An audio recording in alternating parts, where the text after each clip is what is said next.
Show. Turn the radio up. Let's go.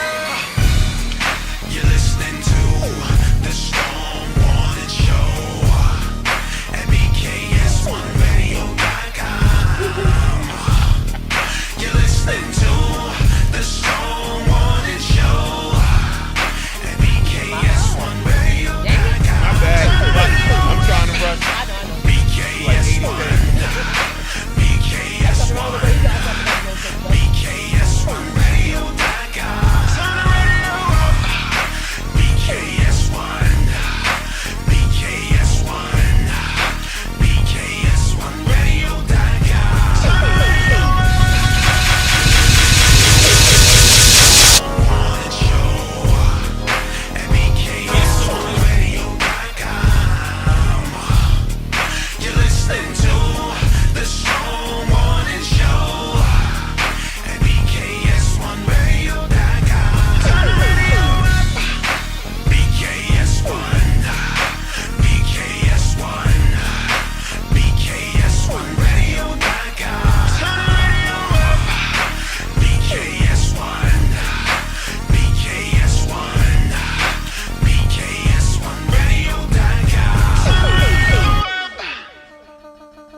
Wyclef Jean, BKS1 Radio. Let's go. This is Essence Atkins, and this is BKS1 Radio. Hi, this is Melba Moore, and you're listening to BKS1 Radio. Yo, check it out. What's the deal? This the chef. Giving a big shout out to my peoples. Big KS, you already know what it is. Salute. What's up? It's your girl Monifa, and I'm hanging with BKS1 Radio. Hi, I'm Iyanla Van Zandt, and you're listening to BKS1 Radio. BKS Radio, baby. Hey, this is Jasmine Guy for BKS1 Radio. What's going on? This is Lamont Rooker, and this is BKS1 Radio. Shout out to BKS1, the best kept damn secret in the business. Hey, what's up? This is Raven Goodwin from BET's Being Mary Jane, and shout out to BKS1. Hi, this is Leon. You're watching BKS1 Radio. BKS1. God bless y'all. Hey, I'm the queen of comedy, some more, and right now you're rocking with BKS1 Radio, and this is the Storm Warning Show. Hey, I'm good. It's your brother from another mother, J. Rooted Down, that you're representing, and I'm checking out the Storm Warning Radio Show with DJ Storm the General and Hurricane Kiss on BKS1Radio.com. You know what time it is. Tune in. Peace. Go. Hey, what's up? I'm Chauncey Black. I'm Eve Williams. I'm Mark Middleton. I'm Levi Luke. And we are Black Street. And you're watching the Storm Warning Show. No diggity, no doubt. Storm Warning, not warning. He got it. Family, how you doing? We here at the La Marqueta in East Harlem. Right, we have our book signing. My name is Raymond Santana. I'm one of the exonerated five. Make sure you check into the Storm Warning Show with DJ Storm and Norman and Hurricane Kiss. Peace, family. How you doing? We here at the La Marqueta in East Harlem. Right, we have our book signing. My name is Raymond Santana. Yeah. What's good? What's good, everybody? Listen, another Thursday night. I'm just happy to be in the building. Absolutely. Salute, peace, and blessing to everybody on the check-in. All right? Listen, you know I'm excited, right? You know I'm excited for a lot of reasons. Yes. All right? One, we got return guests in the building. Yes. Also, we got some new guests in the building. That's personal friends of mine as well. Got an exciting show for y'all tonight. We're going to talk about a lot of things, a lot of hot topics, a lot of ish been going on in the world. So we're going to talk about a whole bunch of stuff. Shout out and peace and blessings to everybody on the check-in, man. We're going to get to your comments. But look, check this out. We got a phone number for y'all, too, now to call in. If you want to call in, you can give this number out to whoever, whatever. You can call in now at 646-814-6004. Again, that's 646 814 60. 04. Ah, so you gonna throw the Spanish on me and everything? Listen, you gotta give it to him. I'm just saying. You throwing the Spanish on me and everything? That's what's up. That's what's up. For our bilingual listeners. Now, first and foremost, I gotta say, you look very good in that Gen X hat. I appreciate you, my brother. You look very good in your Gen X hat. Well, thank you. You are welcome. The difference between yours and mine says events. Mm-hmm. Event group. All right. But the difference between your hat and the fact that mine doesn't say that, is that I am an event as well. Oh, you a whole event. Main event, baby. So with that being said, let me introduce my partner. I ain't over never here. this confident. I'm just talking ish right now. Listen, my partner in crime, my favorite Puerto Rican. Hey, we don't be committing no crimes now. 1/3 of the R&B group Allure. Yeah. My peoples. Hurricane Kiss. Let's get it, y'all. Puerto Rico. Puerto Rico. You already know. Puerto Rico. Welcome to the show, everybody. Puerto Rico. We going to the right, baby. Let's go. Puerto Rico. Hey. Puerto Rico. Puerto Rico. Puerto Rico. Puerto Rico. Gen X 85, y'all. Let's get it. Let's get it. Absolutely. Yes. And we cannot start the show without me introducing my man, 100 Grand. The Storm Morning Show would not be what it is had it not be for you, my man. I love you. Love you back. Humbly, he likes to be called DJ Storm, Norm the General, but I call him El Chocolatito, El Jefe, El General, all that good stuff. DJ Storm, Norm the General is good to see you, man. I miss you. Good to see you too. Good to see you too. Listen, shout out to everybody again on the check-in. Listen, if you just joined us right now, share the show out. No matter what platform you are listening to us on, whether it be YouTube, Twitch, Facebook, we all over the place. So just click the share button and share it out. All right? So listen, I want to go right to our first return guest. Okay. We had him here multiple times because he's always promoting something. He's always doing something. He's always staying busy. Busy with the pen and all of that, doing what he does and everything. I remember that I know I saw and everything when you was in. When I was supposed to be in. But, you know, we're gonna talk about that a little later. We're gonna have to work on the recasting. Yeah, I'm just saying. Have my family like, wait, I don't see you. I thought you was in the film. But no. We gotta get to writing something new there. Let's bring him to the Storm Morning Show. Absolutely. Welcome everybody. Filmmaker, writer, director, all that good stuff. Yes, Daniel Ali. Yes. Be back with us. Yes. Oh God. Two things. First, now I was going to say one thing. I was going to say I didn't get listed as a personal friend, but now I know why. It's because of what happened with the movie. Oh, nah. But listen, and it's funny. I'm gonna show you this after the show. So I got a cousin that lives in Jersey, right? She said I was scrolling through IMDb or whatever, and then your name came up for a film, Delilah. Were you in that film? I was like, allegedly. I said, if you look real hard in the dinner scene, you see him flash to me real quick. I can't. God with this. My God. I said, I'm going to keep messing with him until, you know what I'm saying, I'm getting a role. Meanwhile, people putting up other clips that I was in from other films and movies. I said, I wanted to be in Delilah. But nah. We gotta write another story about a tecato, and then give it to him. Yes. Great film and all of that. But listen, man, just tell the world what brings you back to BKS1 Radio. I know you're doing amazing things now. And also, I want to congratulate you before you even say it for your film now being on Amazon Prime. Yes, absolutely.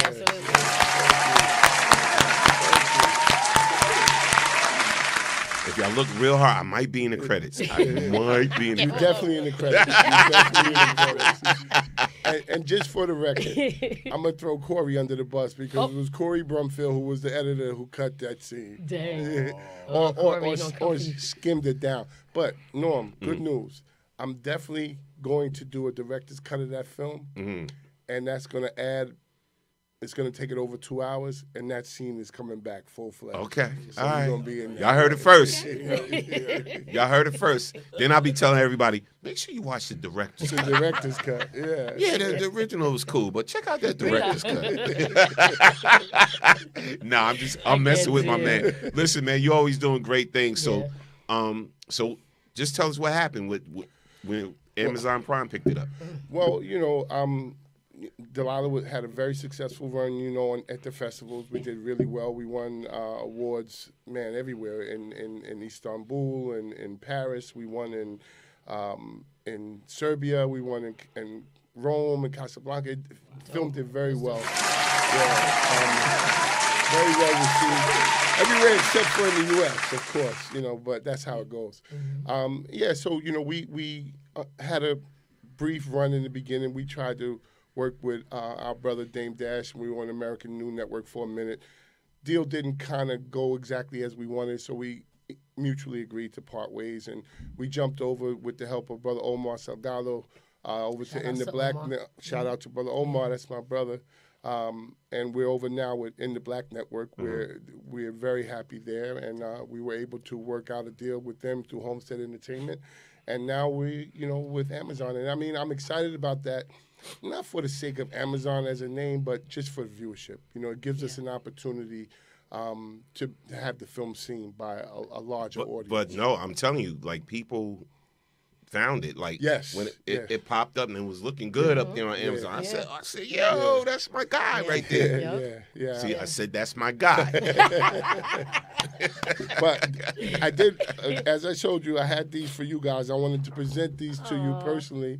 Norm, you, and Kiss both, your own posters from the film that I signed for you so that you know these are not just regular posters. Nobody else has these but you. So we'll make sure. So thank you so much. This week it will be framed and it will be up here in the studio. I appreciate that very much. Absolutely. Thank you for that. Thank you. And shout outs to Michelle. Yes. And Jonathan Reagan. Yes. Like the lead roles in the movie. Yeah. Very dope. Very fun to work with. Michelle be doing her thing. I be seeing her and stuff. I be like, okay. Yeah. I'm so proud she's of a talented woman. You Yes. know what I mean? She has a lot of talent, as does Jonathan. Both of them very talented individuals. And in real life. In real life, and, more than anything, good people, which is so dope. And very, very good to work with. And Kiss, having been in that film, that was a long, hard process. We filmed for 6 months to get that film done. We had 2 COVID stoppages during the film, and we switched DPs in the middle of the film, and but it was a blessing that the film came through, and I think it speaks for itself. Yeah, it was a lot. I met a lot of great people and location, everything. Yeah. It was just fun. Yeah, you know what I'm saying, and I tease them, but you know what I'm saying. I'm just glad that I had the experience and everything, and just got to be around talented people. Yeah, so salute to you, man. Proud of you. What's this above my head right here? This Her Life. Oh, Her Life, yes. That's one I'm really excited about. I was very proud of that one. As you can see, the young lady you see there, that's my daughter. That's his daughter. That's Isabella. Izzy. Shout out to Izzy. Shout out to Izzy. She's home tonight resting. She got her big school winter dance, 8th grade winter dance tomorrow night, so she's excited. Oh, you said it nicer this time, because earlier you was like, 8th grade winter dance. Yeah, because, I'm going. I got my shotty and the Glock. I'm taking them both. As you should. But Her Life was special to me because it was the first chance for me to do a film. I was happy to do a film that showed a little bit different. Like Loving the Game, was on some street stuff, gangster stuff, which, we can relate to. And Her Life, Delilah, we had the issue with the drug abuse and the sexual assault situation. But I wanted to do a film that was a film for like the whole family. That you didn't have to tell your kids, oh, you can't watch Right, this, right, or right. grandma could watch this. Because, I think as filmmakers, black filmmakers, filmmakers of color in general, authors, whatever we may be, we should try to take some responsibility to let the people know that we're not a monolithic community, that everything we do is not shoot 'em up, bang, bang, or drugs, or, bitches and hoes. Excuse my language. I can say bitches and hoes, right? Well, you just did, bro.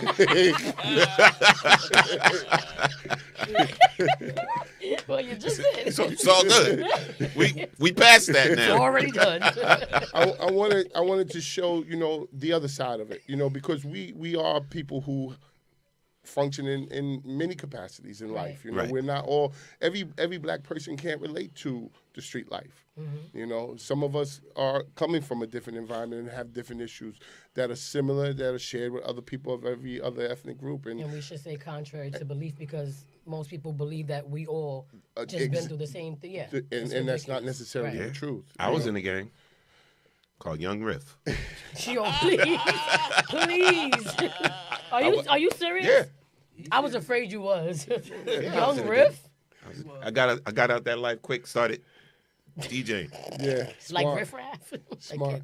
No, but her life just tells the story of a young girl who loses her father suddenly. And she's a gifted athlete, a soccer player, and her mother's a very popular soccer coach, and they have this whole plan for her to go to this very prestigious high school, an all-girls school, to play soccer and further her career in that regard.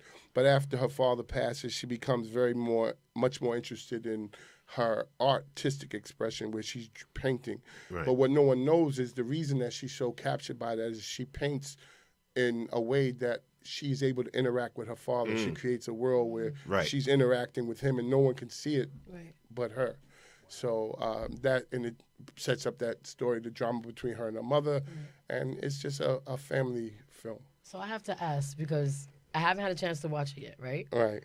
But it's kind of crazy because Izzy in real life plays soccer. Yeah, she does. So was that something that you wrote that kind of, I don't know, and of course, God bless your life. We want you here for as long as we could possibly have you. But was that something that came from you to kind of maybe like show kind of a depiction of what maybe you thought her life would be without you? Maybe in a small way, that was part of it. I hope I'm around a long time too, and she doesn't have to experience that. Yeah. But I knew when I was writing it that the soccer piece would play well, because I knew she does that, so it'd be very easy. And if you look when you see the film, there are actual scenes of her playing and actual games that we adapted for the film. And I knew this was something that she would be able to relate to. And hopefully we'll get a chance to. We have the clip, right? Do we? Did you just send it to me? I'm gonna work it out. Yeah. Definitely before the interview. Real quick, somebody's giving you a shout out, and it's a brother we actually had on the show before that has his own documentary from Detroit. Brian Champtown Harmon. Shout out to Brian. Hey, Brian. Shout out. Yes, love you too. Yes. He's doing big things, and he's working along with Ice-T and everything. And but he just wanted to give you some love. Said, this guy is the real he deal. Said you the real deal. Oh man, tell him thank you, brother. He said thank you if you can hear him. Yeah, man. I love the whole premise of this and everything, and the fact that he used his daughter. You know what I'm saying? Yeah. That's just dope. That's dope to me. And I'm sure it's already shot, so I can't have no part in that. But that one's already. We're in the festivals now. We're starting the festival run with that. But on the serious tip, was it hard? I know it's a crazy question, but was it hard for your daughter to take direction from you? Well, don't forget she was in Delilah, and she was in Loving the Game. She was. She was in. She's been. There's two people that have been in all four of the films that I did. She's one of them, and the other one is my man Darwin Roman. I'm sure he's probably watching. Darwin Roman was in all the films from Loving the Game, Delilah, and in The Warm Light of Forever, and he plays the father. That's him right there in her life. He plays her father, who's an aberration throughout the entire film. He's already dead. So she's been in every film, and then she got to take direction from me every day, so she's used to it. Right. Yeah, it's just, but on a professional plane, you know, was it like? Yeah, it was 100%. I'm sure. Because don't forget, I coach her soccer team too, so. Oh my God! So she don't catch a break. She don't get a break. No, she don't get a break. That's why she hates me every other day. No, she loves you. She loves you. But how was it with her being able to even put herself in character with a concept like that? Because I know for me, like, I lost my dad, so you probably have to stop every 5 seconds because I'm boohooing in the corner. But like for a little girl who has her dad and then have to play you know what I'm saying, like a role like that. You know, was that hard for her? somebody when we did a private showing or something, because we did a Q&A and after a private showing, and someone asked her that question, and you know, I don't think she. You know, I don't know how she how that worked out in her mind. I never spoke to her about it personally. I can only tell you that and that's why I hope that you do get to run the trailer. You'll see. I mean, she absolutely killed this role. That's dope. I mean, she did. I'm not saying that because she's my daughter. Yeah. She absolutely killed the role. The scenes with her and Erica Bermudez, oh my God, they were so realistic. You would have really thought that was her mother, the way they were going at it. I mean, shout out to Erica. She is definitely. I remember. Erica is definitely. That's my girl. The best friend and Delilah. Yeah, but the scenes between the two of them were just magnetic.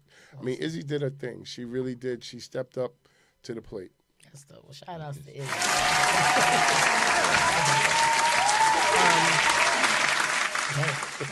You said, I'm gonna try to get the trailer. Yeah.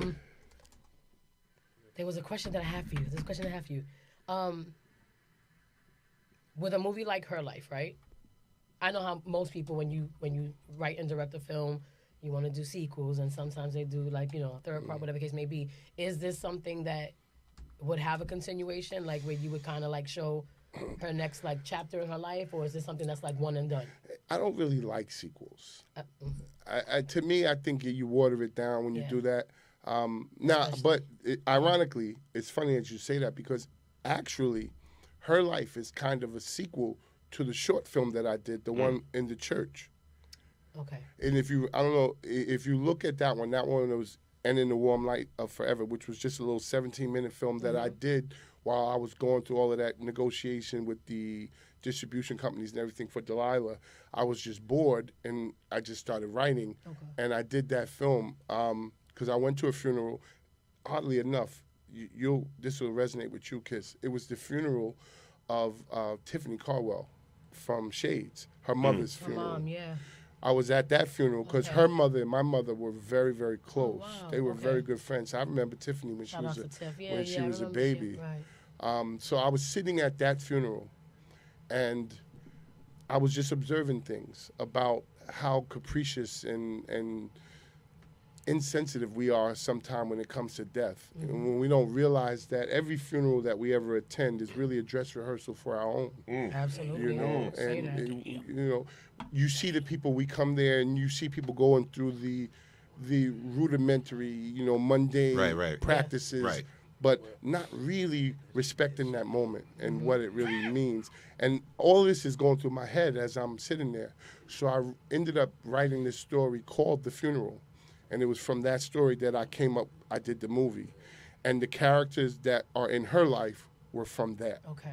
So it starts off, that film is strictly about his burial. It takes place in one scene in the church. And so I expanded on the story and so her life is actually what takes place after that funeral. Gotcha. I think I got a clip, if I could show that. Okay. So hopefully, when you set it up, it works. But go ahead, set up the clip. If this is the trailer, it's just a real quick little look at the film and what it's about, and you get to see some of the key scenes a little bit in it. So you get to see some interaction with Zola, who's played by my daughter Isabella, and her mother, who's played by Erica Benitez.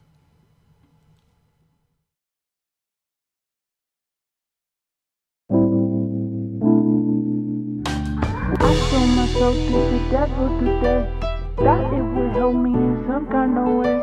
But now I'm all fucked up. I said I'm all fucked up. You are flirting with me, right? That depends. Is that what you want?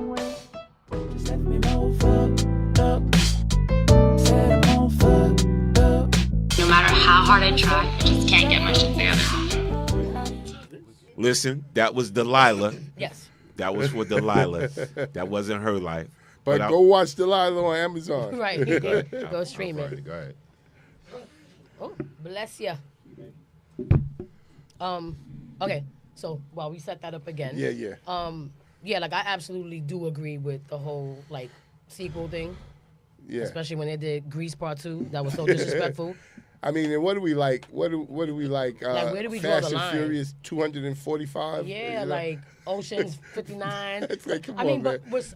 I do feel like with certain movies, with certain Some of them it work. works. Some You of know them what I work. mean? Some of them, I think. Again, Grease shouldn't have happened. No, like I I feel think like- Rocky worked. Rocky absolutely worked. Rocky worked. You know what I mean? You know. But because there was more to the story that had to be told. Yeah. So that was like undeniable. But I do agree, like, and the fact that the first part was just like that short story. Yes. And it kind of gives you like an intro to her life. Oh, but I'll which tell you an works. interesting thing about that. When I wrote the story of the funeral and when we did the movie, I had a dilemma before because it was while I'm filming that one that I knew I wanted to do her life. Okay. But the problem, I was like, how am I going to do this when the father is dead? So how can he be the soccer coach and he's already dead? And then I was like, well, maybe I'll make it going back, beforehand. yeah. Then it doesn't. But then the young lady who was in the Warm Light of Forever, she said we were having lunch talking about her role, and she just kind of like off the cuff was like, why can't the mother be the coach? And I was like, you know what? Yeah. Why can't the mother Or be it the could have coach? been like those films where you start watching it, and then a scene happens, and then you see 8 years before. Yeah. You know what I mean? You could set it up that way. But it's still. So what do you think that means?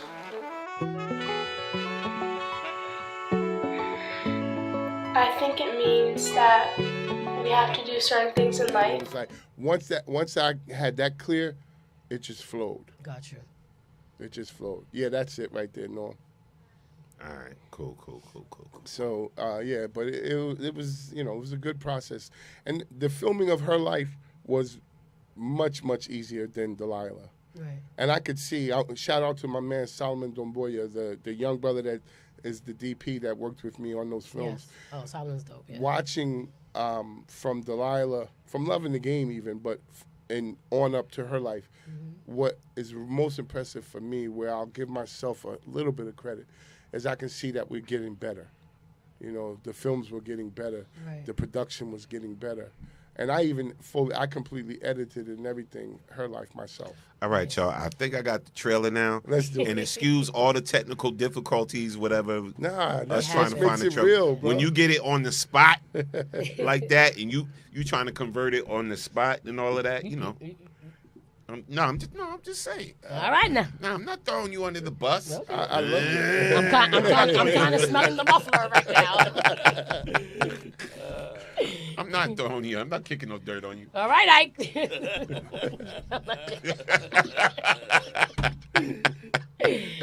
All right, y'all. Once again, here's the trailer for Her Life, directed by Daniel Ali, I guess. All right, here's. I hope this is the right one. Here it is. So what do you think that means?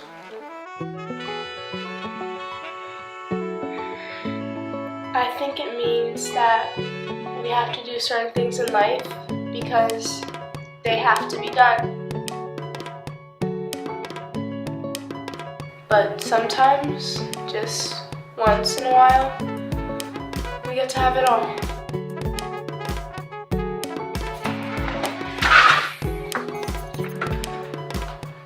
Hey, Mommy. You're late. Yeah, well, it's because you're here. Well, what about you and your mom?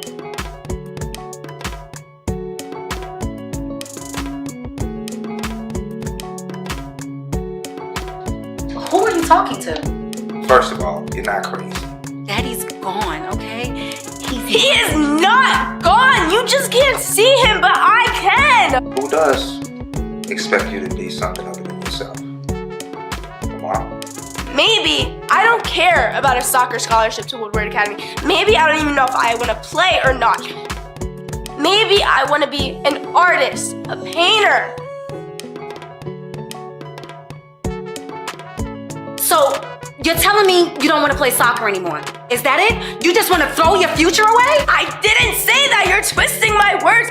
I don't know what I want to do yet, Mom. But whatever it is, it's my decision to make, not yours. Losing a parent at such a young age is not easy.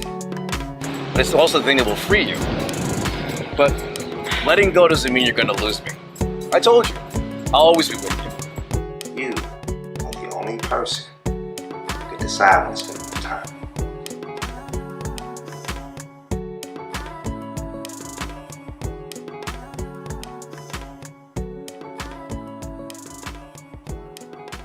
You ever see me talking in the corner, you better call somebody quick. Right? Nice. And again, once again, apologize for all the technical difficulties, but that was an excellent trailer. Yeah. Thanks. First of I all, see the is it? talent. I see the talent in your daughter. Yeah. She got some spice. She got some spark to her. That was given. She's been holding that in for a while, and she used that for the scene. Yeah, like, I think so. who she want to yell at? You or her mom? Her mother. Her mother. Her mother. Her mother. I think she was really getting into that. Uh-huh. But they have a good relationship. They have a love relationship. But they, daughters and their mothers. That's daughters and their everybody. So again, what's the date? Well, we're in the festivals now. I'm speaking to Brother Omar about bringing it to the network, but probably not to the end of the year. You don't want to step right on the toes of Delilah, because this one is probably going to go to Amazon as well. Nice. That's awesome. Nice. Listen, man, you already know. Let us know what you need from us. Whatever. Seriously, on a serious tip, let us know what you need from us, whatever, and you're welcome to come back anytime. Always love being here, man. Anytime. This is like, what, the fourth time or third time? Probably. I think this is like the fourth time. Well, yeah, since Loving the Game. Since Loving the Game, yeah. And Loving the Game was how many years ago now? 2020. My God, so like when COVID hit. Yeah, it was. We shot that, remember, in the middle of COVID. I couldn't even come into the studio. Remember, we did it virtual. Right. Yeah. Yeah. So I guess the next time we got to have him back when he do that director's cut, right? Yeah. That'll be the next time. I mean, we're going to have a party. Listen. We're going to have a party at the family. Tune in. hey, mom, check this No, out. gonna call me like, Mama, I made it. Nah. Because I enjoy the film the way it is. No, on serious tip, I joke a lot, but I enjoyed it the way it is. But it was just funny that my cousin actually called me. I could show you the text message. That's so hilarious. Where she screenshotted the IMDb. She said, "You was in the movie Delilah. You didn't tell me about it." So I was like, "Cause I found out I wasn't in it." I can't.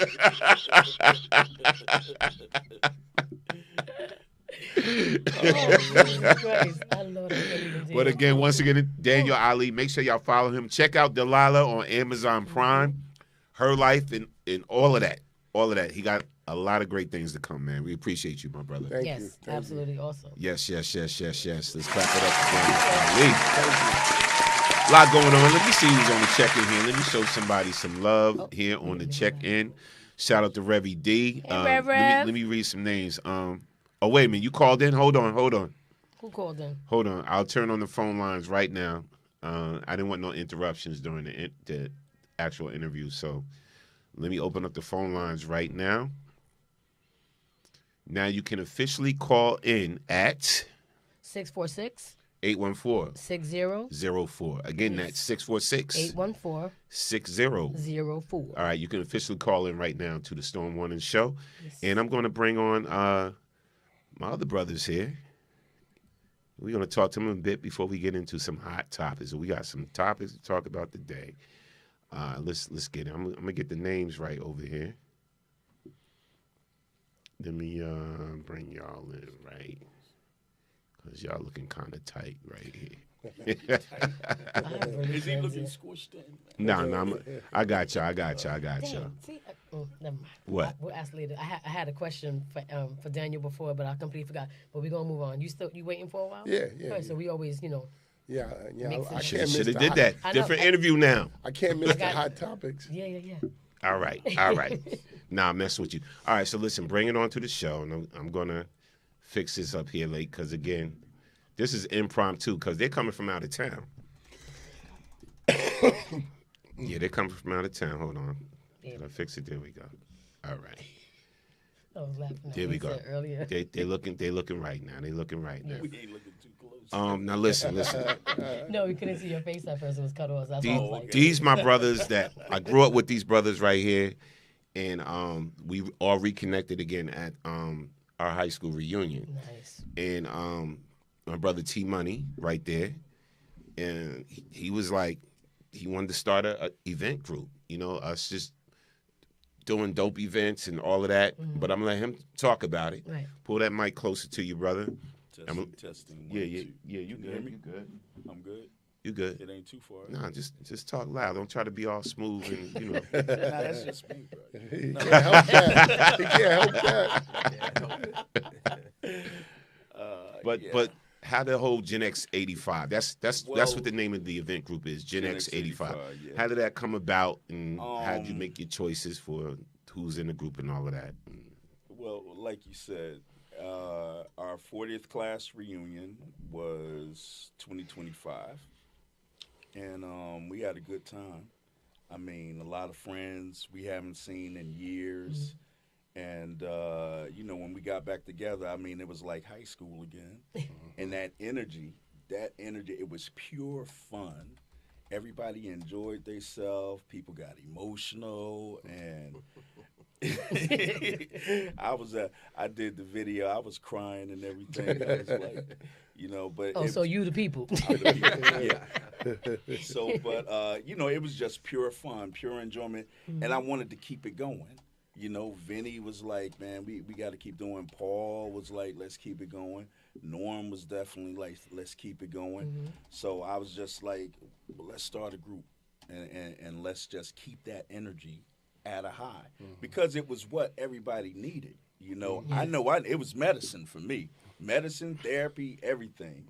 And, sometimes you got to plug back into your roots, and that's what we did. Yeah. So we came up we were Generation X, and we're the best generation, of course. Without a doubt. Without a doubt, Generation X. Facts. And you hear about the baby boomers, and then it just go right to Generation X. Yeah. Right. And the 85 is the year we graduated, so that's how we got Generation X. 85. Y'all graduated in 85?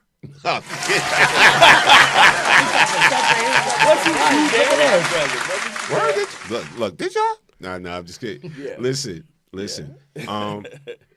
I think I always thought when you mentioned it, I thought it was a dope concept, and the fact that Vinny's involved with it, and just my brothers, because we all grew up together. Yeah, we hung tough back in the day, but we all was like family back in the day. Right. So and the fact that so many years passed.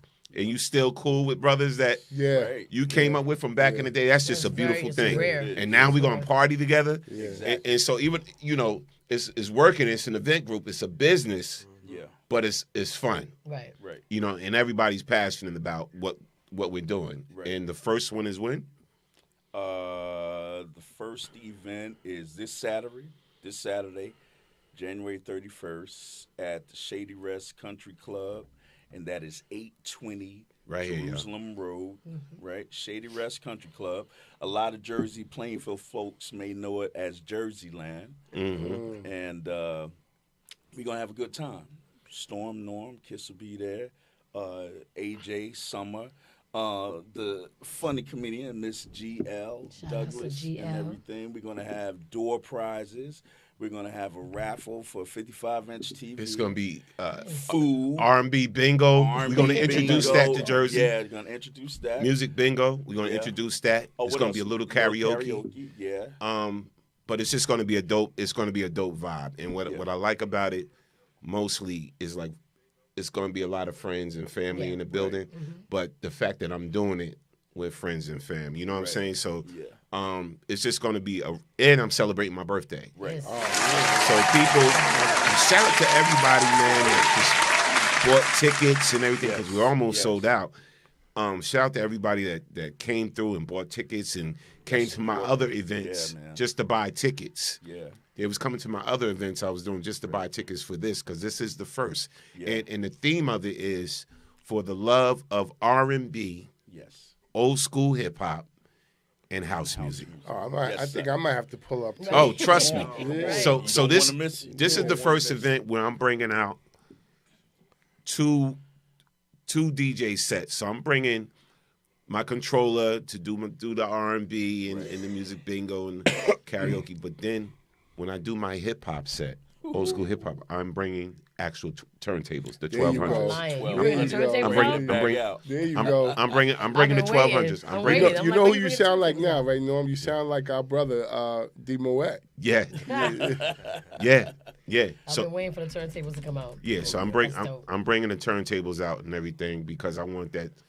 The hip hop set to be special. That authentic. Yeah, because that's what we came from and everything. So, I want to just do a little taste of that and have some fun before I chill out and sit down and let my boy DJ AJ rock out with his house mixes and all of that and everything. But it took me back to the picture you just showed me recently with him standing outside with his crew, and they had a whole table just full of crates and records. Yes, he was just talking about that picture. Yeah. Vinny was just talking about that picture. I missed that. And so, my whole thing is, it's like, this is the first of many. Right. And, we're already planning the next one and everything like that. Right. The dope thing about it, too, T-Money got merch, Gen X 85 got merch and everything like that. Hold on, let me get this call. Hello. Caller from the 334. State your name, where you calling from. You on the Storm Warning Show. All right, Norm, this is Tariq. I ain't called in a long time. But peace to you, Norm, and your staff. Shout out to your radio station always.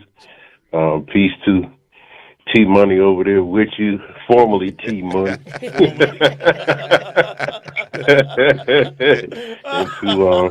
to Miss Farrow there, and your guest as well. I had kind of called in, I guess at the wrong time. Okay. So, and y'all was doing something. So it was something that I heard though. Okay. That I had wanted to say something about. To the guest, he's still here. To the guest is just in general because certain things with us, and it was something that he said though, but it's not directed at him in general. It's just something that I pondered over, for years now. And I know, like, it's so cliche in certain areas where we say, well, black people aren't a monolith. But when I look at us collectively and throughout the years, throughout decades, we were a monolith. If we had to go through the black codes, if we had to go through Jim Crow, segregation, those are monolithic. Right. So when it comes to those type of things, when we make certain moves and these certain movements, we basically try to get everybody to come on board. Although everybody won't with certain movements and stuff. And in that wise, I could say monolith. But I mean, when there's certain things that we really need pushed, it takes for us to be a monolith. Right. When the civil rights went on, we was that, for the most part. That's how it got pushed. That's how they came into place because it was more people that actually were monolithic in the cause than wasn't. So let me ask you. Let me ask you, my brother. Where do you think we at now?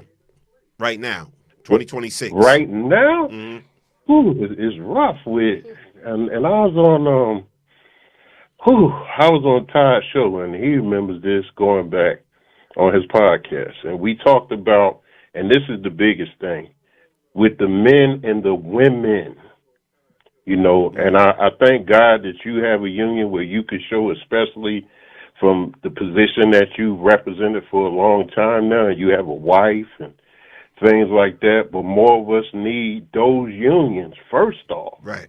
And once we start being able to have husband and wife and then raising the children and having them with similar mindsets. Because, everybody's individual, but when it comes to certain things, we have to come together. Facts. Listen. When you said back in the day in the past, I thought you were gonna bring up something about some females I used to deal with. I was like, bro, please. Oh, we definitely want to hear those stories. I'm like, my wife listens to the show. Oh, God. Yeah, I know. I wasn't gonna bring up nothing crazy, man. You know that. Yeah, because I was nervous, fam. I did have my finger on the hang up button, like.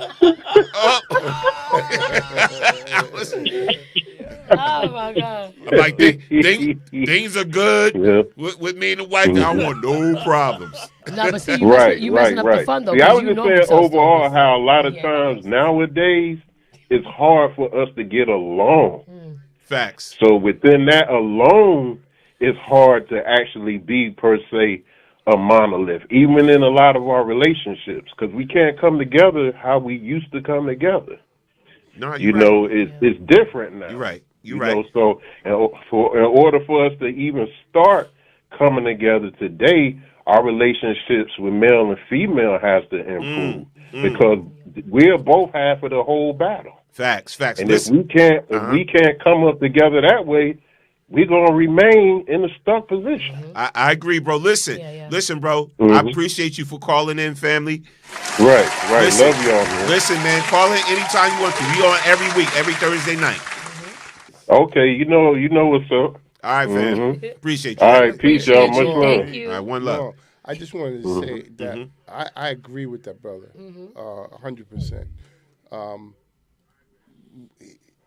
His point is very valid. I guess what I was trying to say, which I don't think I did adequately, was that while we have very much shared experiences, all of us have experienced what the brother is talking about. I don't think there's any exceptions, honestly. Facts. Some people may try to act as though that they didn't, but we all did, you know.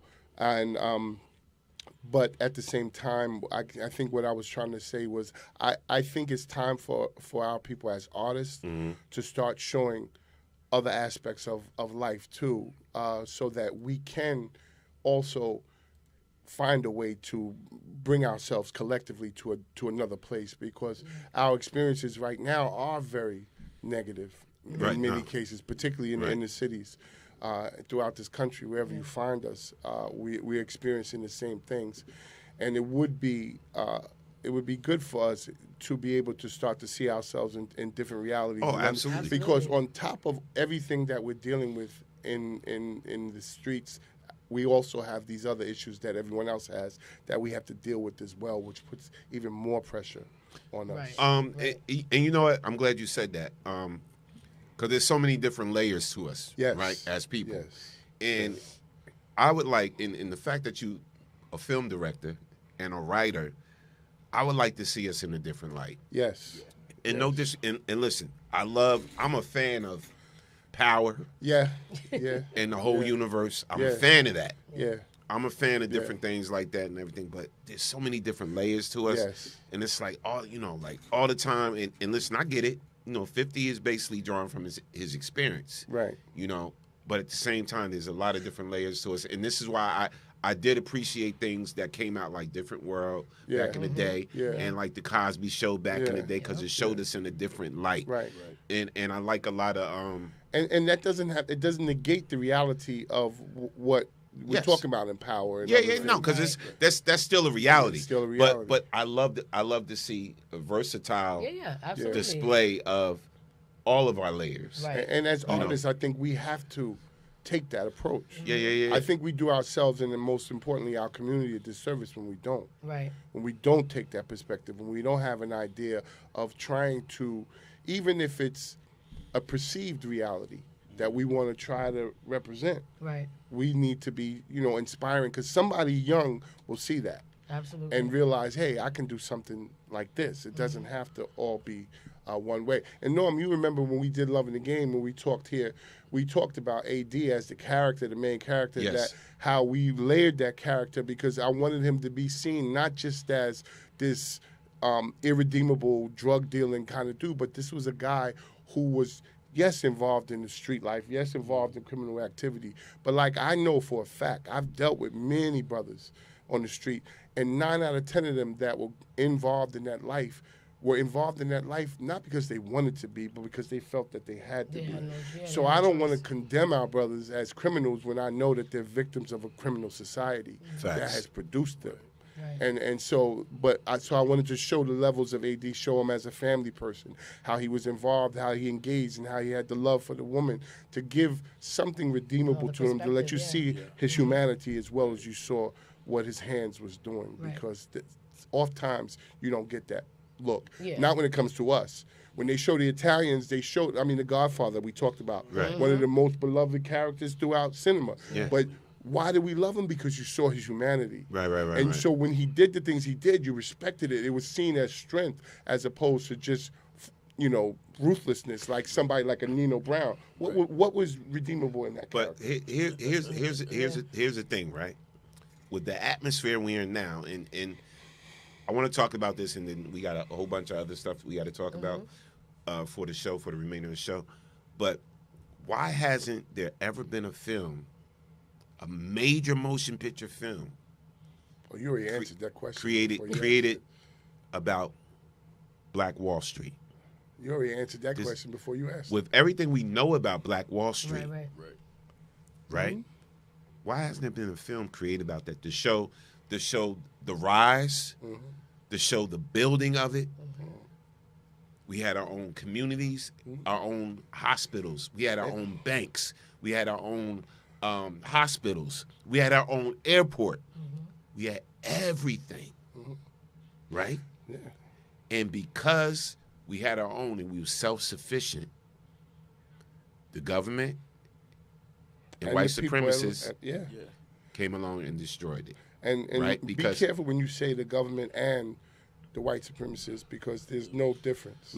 Facts. They're the same. Facts. But but my whole thing is, right, with you got Oprah producing films, you got Tyler Perry producing films, Spike Lee, Lee Daniels, Ryan Coogler, great director, Ava DuVernay, and all these major what's the one that did Set It Off? F. Gary Gray. Yeah. Why haven't out of all of them somebody said we need to do a major film about Black Wall Street? Vinny. Quick answer. We still slaves. And I was about to say fear. Well, it could be a little bit of fear. It is, because honestly, like to your point, nobody's gonna tell our story better than us. That's one, right? Number one. But we have to keep doing it, and that's the thing. Like it's funny because I was gonna say New Jack City. You mentioned New Jack City. There's always beauty in the art, whether it's ghetto, ratchet, whatever. Because then you have movies like Sylvie's Love, right? That talks about a relationship that was started out one way, ended up beautiful, went sour, came back. So I think at this point it's just gonna have to take more of us to keep on telling our own stories and just throwing it out there, throwing the vibe out there, because there's such a large percentage of people in society now that they're gonna look at us like we're an endangered species, like we're just not. There's nothing good about us in their eyes, Right. so they're gonna keep pushing that agenda. Right. You know what I'm saying? So we just need people. Brother just, Kadar, what he said was very true, and that it's fear. It's not just we're not physically slaves, but we're mentally slaves. Oh, facts. Yeah. And very because, desensitized to like, stuff that we why shouldn't be did it desensitized take so much effort for Spike Lee to get the movie Malcolm X done? Right. Why did all of these, why did everything that had to happen? That's because, and it's easy to point the finger at the system and say, oh well, the movie industry. But you know what? If you look at the numbers, we patronize the movie industry as much and more than other people. Absolutely. So what is it going to take for our people to begin to realize that we need to put that focus somewhere else? But you know what the difference is? And I gotta be honest. We patronize their movies and our own. Of course. Yes. They patronize their movies. Yeah, but even our own, though, that's the problem. We say our own, but it's not our own.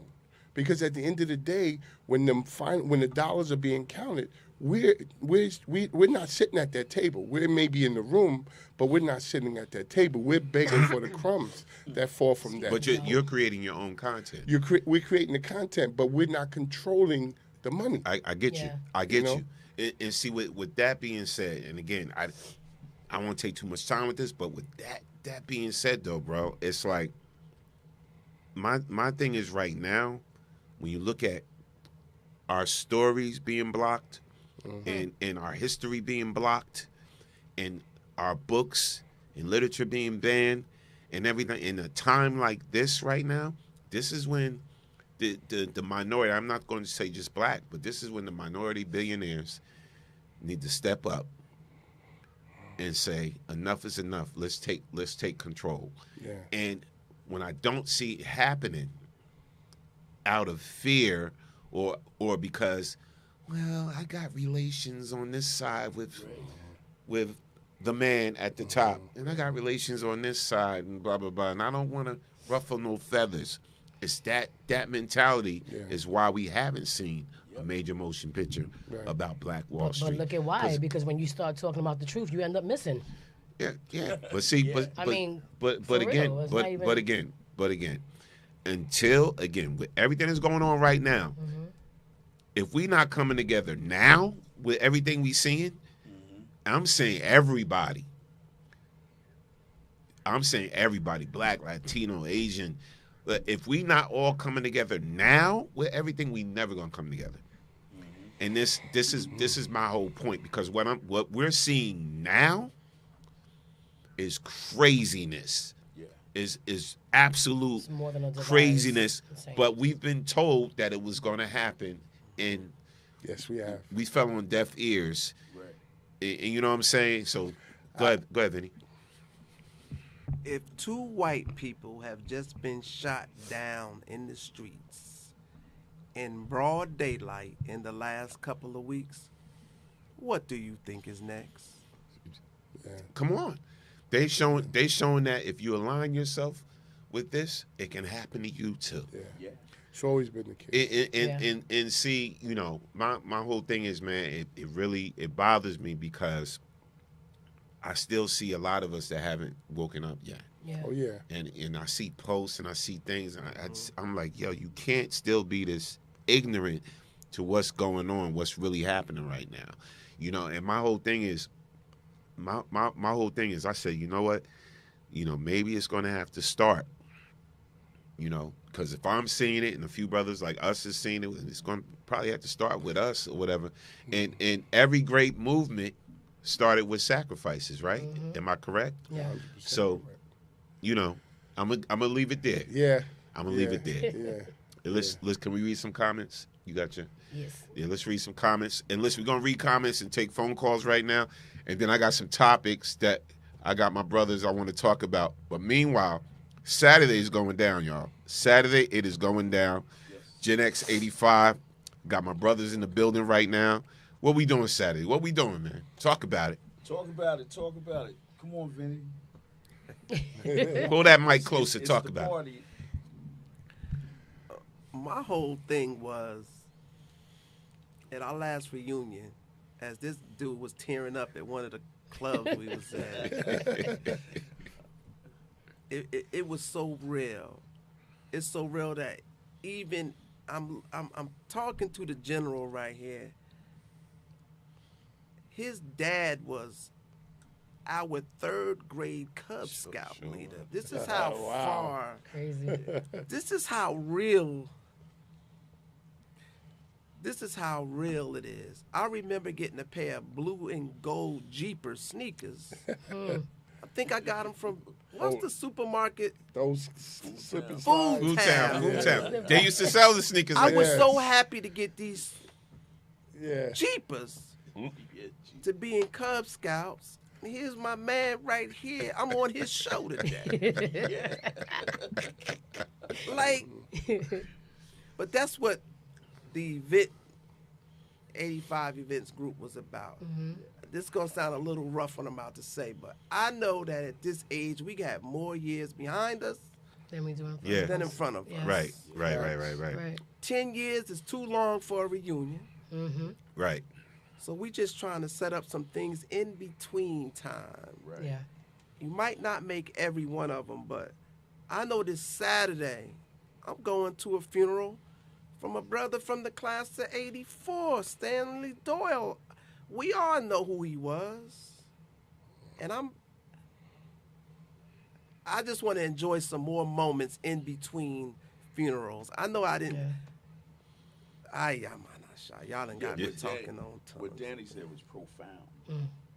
We like woke up. Like what you say, every funeral we attend. Yes. it's Dress rehearsal for our own. Yeah. Oh, yeah. I was like, Yeah, we yeah. was over here. Yeah. We They looked sat at up each straight. other. Because I look at it. I said, look at our age, right? And I said, dang, on. You know, I know the age my father passed, right? He passed at 62. I'm approaching that age. Yes. Right? And I'm like, yo, is this hereditary? Is this whatever? So it's like think about it. Every day I'm waking up like, oh, should I drink more beet juice? Should I take this pill? Should I dates? black seed oil, this, that? You know, it's like everything, you know, like yes, you should. Yes to all of it. You know, yes to all of it, right? the oregano oil, Yes. whatever. Ooh, that thing is spicy, but yeah, take it. But take it. Take it. But my And get your walking in. yeah, and my whole thing is because trust me, listen, y'all see Storm Norm at Miller's and at Frozen Fridays and Denellen. Y'all see me all over the place. Like y'all gonna see me Saturday. You know, because I'm gonna act up Saturday. But when I get home and it's just me, I'm like, oh my God. Listen, everybody past 40 is. I'm like, oh. Trust me, slow moving around the whole nine, whatever. Like, you know, Saturday, you know, my energy going to be on 200. Always. You know what I'm saying? It's going to be on 200, whatever, and I'm having fun because, again, friends, family, whatever. We just have a good time. Yeah. And then I'm going to take my pause and sit down and enjoy my birthday, eat some cake. And, Go take some arthritis medication. yeah. And that, but that's the whole thing. But my whole thing, I'm like you said, man, you know, the years we got in front of us is like, ugh. Yeah. And, you know, and I look at my family and where they, you know what I'm saying, you know, met that time at. And I'm like, yo, I'm really approaching that? Yeah. Yes. I mean, it definitely resonates with me because I lost my mom at 44. And when my 44th birthday was coming up, you talk about a deer in headlights. Like, I was sitting, I sat still for so long. My daughter was like, what's going on with you? Like, every year, like, you know, before the birthday, you start going through, like, you're emotional this, emotional that. And for women, it's natural. So first, I want to say I appreciate y'all being vulnerable enough to say that y'all were crying and you felt all these emotions because that's important. We need more men to be able to show that it's okay to do that and to show appreciation and to show that you're happy about being amongst your peers and amongst your brothers and stuff. We need that all the time. But the real reason why I appreciate this Gen X events, can we call it an organization? Group. A group, right? I appreciate it because I feel like, me personally, I'm getting so sick and tired of this outside vibe. You hear all the youngins, oh, we outside. I can't stand in this, brother. That's all you hear, right? I feel like it's okay. No, not, I like this one because this is for us. Oh, all right. I'm talking about the ratchets. All right. I feel like a lot of people feel like when you approach a certain age, that we just supposed to just sit here and just accept it, right? Well, you know, it's strange. I don't think they feel that way about Gen X. We seem to be different. No. I'm not saying everybody, but there's a large group of people that think that when you're after 40, when you approach 40 and over, it's like, sit your old ass down, right? But I appreciate this because of the fact that, like, we know we're not that, right? But this gives us a reason to be able to just go out somewhere and, like you said, tap into old friends. Yes. Tap into the old friends and friends that became family over the years. Because when you're going to school, like you said before, it's rare to have friends from the time that you was 12. Me and my best friend been friends since we were, 10? Yeah. And it feels good for me to say that. That's the godmother of my daughter and my grandkids. Ooh, grandkids. I'm still getting used to that. Yeah. You know what I'm saying? So we've lost so many people already along the way. So to be able to have a function like this where you can go and you can see old friends, like he just finished saying, he's going to a funeral right before. Like, some people didn't wake up today. So to have that moment, just to be able to say, you know, we got together, but we did it our way. You know what I'm saying? It wasn't about trying to, we got to go out because we need to drink and we need to do whatever. No, it's about making new memories because we don't know how much time we have left. I go to a funeral tomorrow. And it was somebody my mother was very close to, right? One of her good friends. She used to run and do a little drinking and hanging out with, whatever. Miss Macaulay. Miss Barbara. Rest in peace, Barbara Macaulay. She was like an aunt to us and everything. Used to hang with my Aunt Louise and everybody, and you know, she's transitioned and everything. But again, shout out to the McCauley family. Absolutely. One love. I'm definitely gonna try to make it tomorrow, at least for the wake. At least. Yeah, because I gotta do a lot tomorrow and everything like that to prepare for Saturday. Go ahead. I want to say something. This is so funny. I'm sitting here right now, got my hand around this dude now. I don't know what grade we had this fight, and he keep talking about. Oh, and, geez. hold on. Y'all too? Yeah, in the 4th or 5th grade, but whatever it is, he made me the CEO of the company. That's how these years. This how this thing. This is why I love. He gave me that stuff. title too. They both got. Yeah, we both got the title. They both COOs. That's crazy. Yeah. But we had a fight in the elementary school. Some of my best friends are the ones I had. Then I'm gonna tell you something. You probably don't remember. Me and you had a little tiff in Maxon. And I'm gonna tell you the class it was in. It was Miss Middleton. You remember that, right? we had a little fight there. But listen, the crazy thing about it, you see how we here?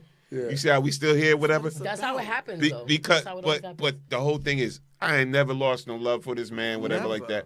And me and Money never beef, but the fact, you know what I'm saying, like, me and Vinny, we was all, cause you know why? We was similar back then. Yeah. We were similar back then. That's what he was the cool guy, and I was trying to be the cool guy. You know what I'm saying? So, but my whole thing is, man, that's what real friends is about. Right. Mm-hmm. And with family, you should be, even with family, you should be able to have a disagreement with your family and beef with your family, whatever like that, and y'all move forward and you shake it off and okay, let's have a drink. Yeah. When it's authentic and it's real love, but I'm sorry, one of the things certain people don't get all that. I learned that early in my adult life is like if our relationship can't survive an argument, then this is not. Come on, right? Then it was never real to begin with. It's not real. Yeah. And you know, you talk about you learn things. That's another thing I think is different with our generation than the generations that came after us. Mm-hmm. How did we learn how to behave and comport ourselves? Right. You know how I learned not to be reckless with my mouth? I got punched in my mouth. Oh, there you go. That'll do it. Just that simple. At 29 Schoolyard on Claremont Avenue, I was a little reckless with my lip, and Ellis from Grant Avenue said, I got something for that lip, and he gave it to me, and I learned, maybe I shouldn't talk like that. I actually let me tell you something. I got snuffed one time.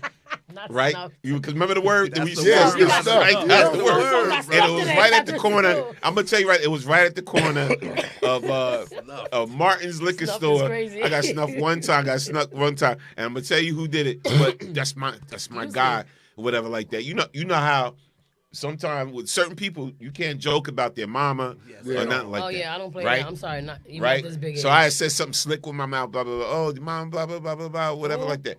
Boom, came behind me. Boom. Yep. And a shout out to Willie. It was Willie Gilchrist. Not shout out to Willie. Yeah, it was Chill Will.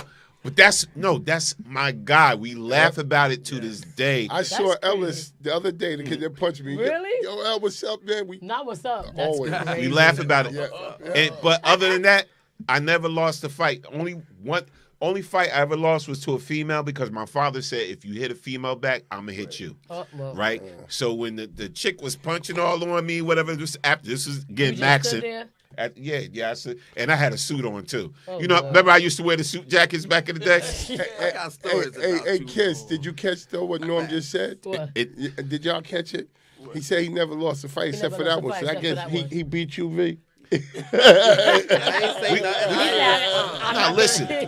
I ain't denying or confirming that. Listen. See, you start trouble. He went there. You start trouble. But listen, that's my man. Listen, we did what we called back in the day the fair one. Right? Sure, the fair one. And that's what it was. But no, I'm gonna tell you that the female. Remy says snuff. The female was LaTanya. Oh, LaTanya Smith. What? LaTanya Smith. Wow. Yeah, no, I let LaTanya go ahead, dude, because my father said if I hit a female back, he was gonna tear me up. And I was more scared of my father than LaTanya. Yeah. I hear that. But and to this day, Me here, cool as ice. When I see it, if I see you in the store or at the restaurant. Don't say ice. Cool as a fan. Cool as a fan. Yeah. Cool as a fan. Yeah, when I don't see a say store ice. or a restaurant, I'm like, Tanya, get what you want. But we got closer. I'm familiar with that. We got closer. Me and her. We great friends. I love her to death, man. And that just goes to show you maturity, growth, all of that, whatever. You know, and it's like, I think a lot of things from back in the day. You ever think about some of the stuff you did back in the day? But that was some dumb. Yeah. You know what I'm Anybody saying? playing abandoned buildings when y'all was young? Yes. Yeah. Yep. There it is. The one, what was it? Right here. That right across the street. Did you I go had in? a bunch of them. You took the hats? I had a bunch of them. Yo, so now I don't feel bad. So I can say my first criminal act. My first criminal act, y'all, was when it caught on fire, right? It caught on fire. It caught on fire, right? So it was a hat You didn't warehouse. start the fire now. No. Okay. No. So Let's it was confirm there that. for a minute, but one part of it was untouched, and it had all these dope hats, the Run DMC type hats. in there. The Godfather joints. All of them. Yeah. Cowboy hats too. Yes. So me and my boy Greg Glenn. Oh, Lord. Me and Greg, my neighbor, whatever like that, and a few of my other boys, whatever like that. I won't incriminate y'all, but me and Greg told this story before. We all ran up in the joint. We all ran up in the joint, got some hats, and the next day we was like, Mariah Adidas, walk through closet doors. We had to run with the feather. With the feather. With the feather. Damn, you must have been in there too. Dude, I saw all of y'all going through the window. I'm like, what's Yes. going over there? Yes. Everybody was going through the window, coming out with. Yeah, so I got a little pass, y'all. Just like, Oh, my goodness. yeah. So, okay, I wanted to say something real quick, right? People laugh at me all the time. Like my kid, my nieces, whatever, because they don't like when I talk about death. But I like to prepare, for when, because it's inevitable. We know what's going to happen, 100%. right? I always had this idea, and just like listening to y'all, like your stories, and just seeing what y'all doing right now with the whole Gen X thing, it's kind of something similar attached to what I said I wanted to do, right? But I feel like y'all should have a little segment, so to speak, when it comes to these events where, like we say, we talk about death. You said earlier about the rehearsal for our own and whatever the case may be. I think it's so dope and beautiful that y'all are able to sit here and, as men, grown men, laugh about stuff that happened that nowadays people joke about, oh, they got snuffed, but the fact that you guys are still friends and you ain't let it bother nothing, man, right? listen, these my peoples, man. But to me, I feel like this is like a segment where like you give each other flowers. Yes. And again, and I have to keep saying as men because y'all get excluded. I'm sorry, I'm off the mic. No, y'all you get good. excluded from so much, and you know me. I'm a woman first, but I'm also not an idiot. And I'm not blind. I see what goes on. And I always talk about, me, I'm a big advocate for men, especially when it comes to like the child support system and how y'all treat it, just in general. And I just feel like y'all just get left out of so much as far as your mental health, your feelings, how you guys feel just in general. You know what I mean? It's like, that's not just for us. Right. When was the last time somebody asked you how you feeling or you okay? Yeah. Or you or It's you been or you. a minute with me. Right. But what I'm saying is Sorry, babe. I'm just keeping it real. It's been a minute. I'm not taking no jabs at no wives, nothing. Sandy, don't come for me, huh? You're my boo. What I'm saying is, I'm just saying that I recognize it, right? So for something as big as this, I feel like y'all should maybe even probably start a podcast or something that is generated towards They live too damn far, but we could do it. I mean, we could do it virtually. We could do a virtual thing, but like where y'all can like really just like give flowers to other men in your circle or whatever the case may be, because of the fact that, well, to go back to what I was trying to say, I always say like, this is gonna sound crazy as hell, and I know I'm gonna get whatever, but I told my daughter that before I die, because I don't know when that's gonna be, I said I want to have a day with my family and close friends where we can all tell each other exactly what each person means to them. So that way, when we go, our spirit doesn't have to think about what that was. Oh, you know what I'm saying? That's dope. Like, and I just feel like as men, I think that would be so powerful to be able to like really just have a whole group of kings in one room and just sharing stories like that. You know what I'm saying? Because you never know. You could be friends how y'all are right now, but not truly know, like, I wonder how Norm really feels about me. Right. Like, even aside from, like, the laughs and the jokes and the fights and getting snuffed and whatever, like, those conversations are important because, like I said, I lost my mother at 44. Went through breast cancer, had Bell's palsy, had all these things happen, and I'm just like, am I following patterns here? Because she was, she went through her health issues. But that's why I find this so important that whenever he calls me for a gig or he says, yo, we got a hosting thing, whatever, I'm appreciative because he thinks of me first. Right. But also because I'm getting to do more things that maybe my mom didn't get a chance to do because she didn't get a chance to live the way she wanted to. So it's like, it's important for us to still live and have a good time. You know what? I reach out to people. I'm going to keep it 100 because we having a lot of transparency here tonight. I reach out to people that's been consistent in my life, right? Absolutely. So like even like Money, he always every now and then hit me up, blah blah blah, and he been wanting to do something for a minute. Mm-hmm. So this Gen X thing wasn't a surprise with me. He been wanting to do something for a minute. He like, yo, what can we do? And blah blah blah blah blah blah blah. I'm like, whatever. And then when it actually came into fruition, I was like, okay, he like Vinny down. I said, Vinny down? Whatever. Like again, these my dudes, man. So I was like, let's rock. Mm-hmm. And my thing is, things ain't that heavy, So like, when if you see, if you bringing people into your organization, right? And this is the same reason why I rock with you because you've been consistent. Like we've just been consistent. Yeah. No, but we've been consistent and my thing is, if people really want to do something together and make something happen, they will. Yeah, it shouldn't be that hard. It's not that hard. Right. When you got to pull teeth, and pull teeth, like come on, get down. It's just not. It's not meant.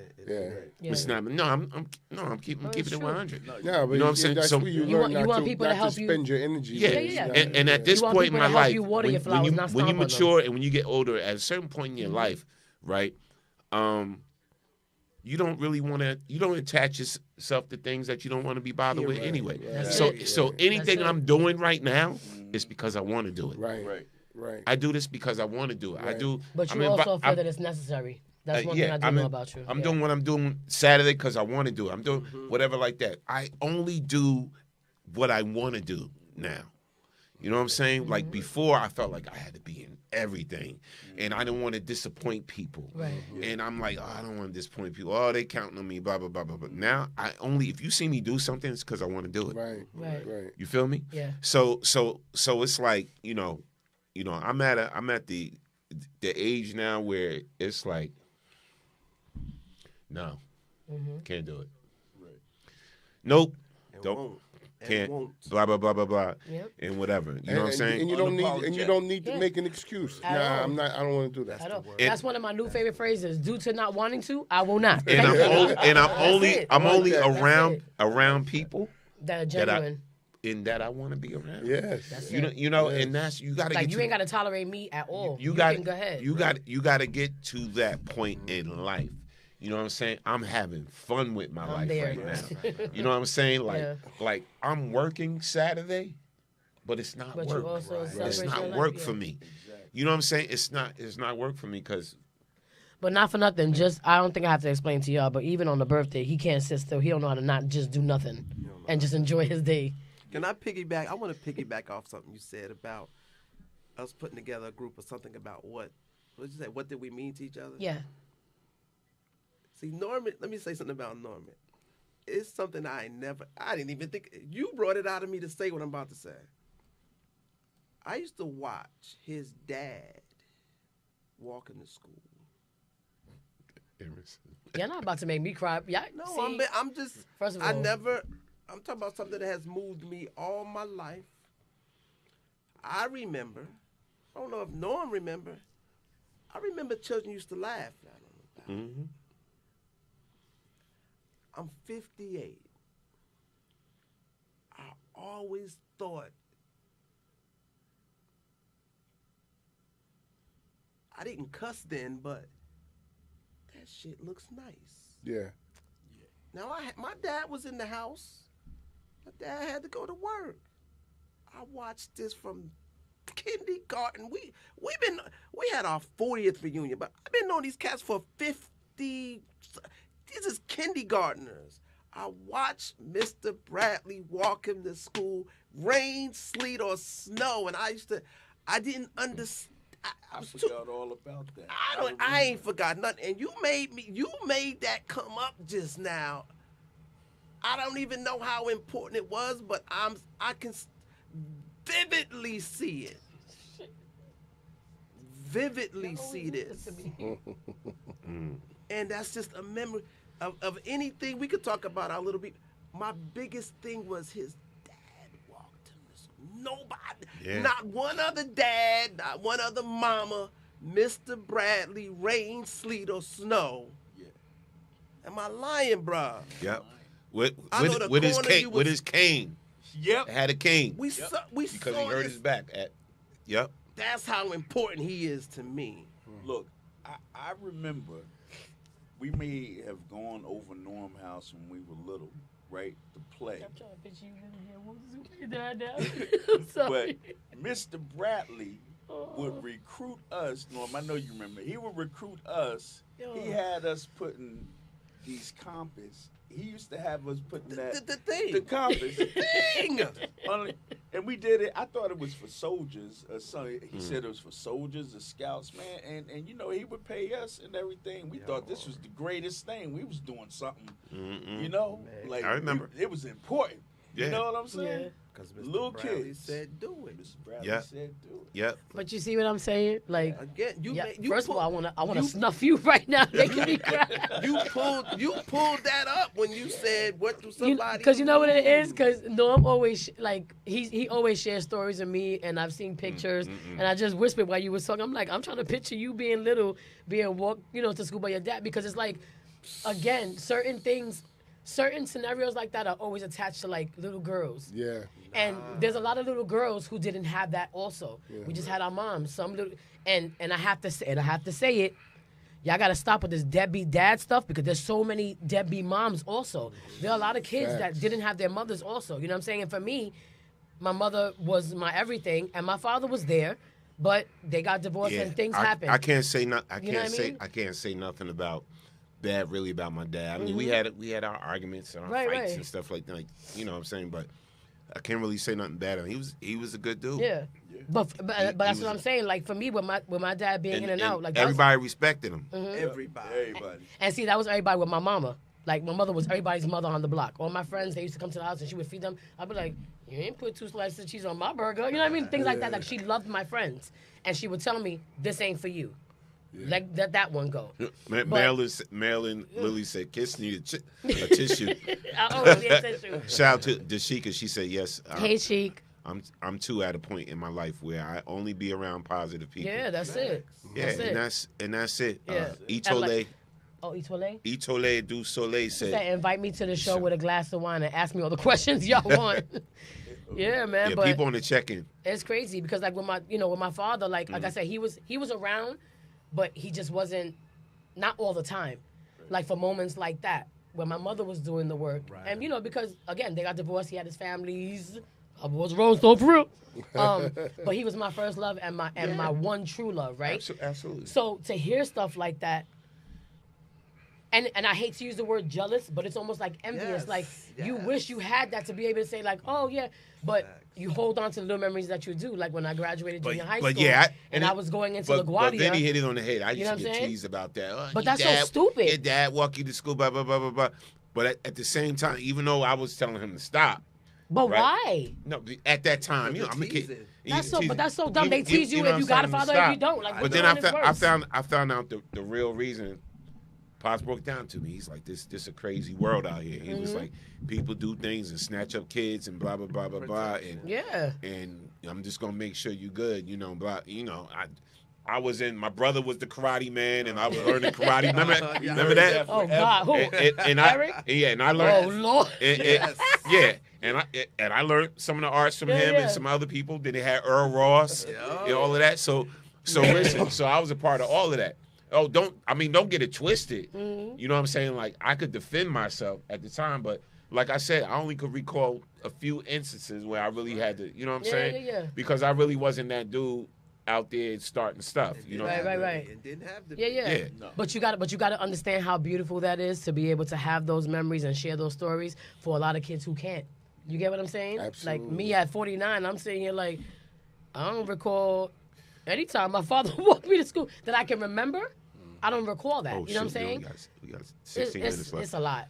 I think whatever y'all doing is just No. Stop making me cry. That's the No. But again, and dope for if real, you though. hadn't, and a lot of people tuned in too. They got tickets already for Saturday, whatever. And I'm gonna tell you how it's going down Saturday. Again, it's hosted by comedian GL Douglas. But the run of events and everything like that, we're gonna introduce for the first time around here because I haven't seen it around here. Music bingo, R&B bingo, and everything, and that's fun too. It's something you party with. Yeah. And enjoy and sing along. So it's going to be a lot of singing that day, a lot of dancing that day. We're going to do a little karaoke. Yeah. Not a lot, but we're going to do a little karaoke, whatever. And then, we're going to get into the dance vibe and the different genres of music because remember, this is Gen X 85 Presents For the Love of R&B, old school hip-hop, and reggae. I had to add that on. I'm going to add that on for the next one. Mix and mingle. And house music, mix and mingle because as T-Money said, as he said, this is a variety event. So it's going to be a variety of different things. There's going to be some awesome food there. Yes. Shout out to Shantae. Shantae, yeah. It's going to be some awesome food there and everything like that. Rocking with my boy DJ AJ Summers. Doing my thing. Again, it's going to be prizes given out. They're giving out TVs. We giving out TVs. That's crazy. 55-inch raffles. Raffles, but it's going to be door prizes. All of that. With the music bingo, I'll be giving out bottles for your tables. So, so it's a BYOB. I'll be getting out bottles and some other things we may give out. Right. If you win the music bingo portion of it and everything. But it's just going to be fun, grown folk style. So, again. And we're also celebrating you. And we're celebrating my birthday. And we're celebrating my birthday. And so just, again, I don't know. We got to see where we at with the tickets because we sold a lot. I'm just being honest with y'all. We sold a lot. Them tickets moved quick. Shout out to everybody that came through and supported and everything like that. So we got to check see what we got left.